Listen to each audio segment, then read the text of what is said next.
Blocage dans le dialogue inter-burundais.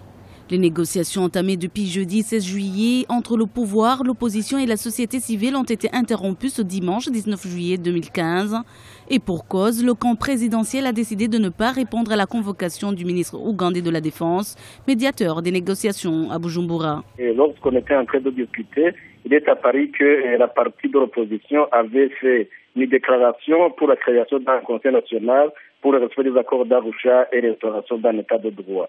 Et dans cette déclaration, il était clairement indiqué que ce conseil national voudrait prendre en main les questions en rapport avec les institutions. Vous comprenez donc que cette déclaration était tellement grave, était d'une importance capitale, avait une implication sur le dialogue qu'on devait d'abord l'analyser. C'est pourquoi on a demandé une suspension. Et pourtant, samedi, les négociations avaient bien débuté. 4 axes de discussion avaient été relevés par les protagonistes.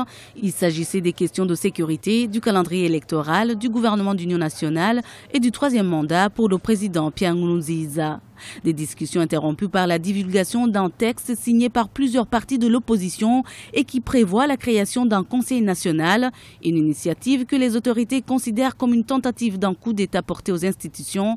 Le gouvernement burundais a de ce fait demandé un report sine-die des négociations, un geste que l'opposition qualifie de stratégie et de prétexte au président pour briguer un 3e mandat. C'est du prétexte, d'autant plus que signer un texte qui parle du respect de l'accord d'Arusha, je ne vois en quoi cela puisse gêner un gouvernement qui a été justement mis sur pied sur base des accords d'Arusha et de la Constitution.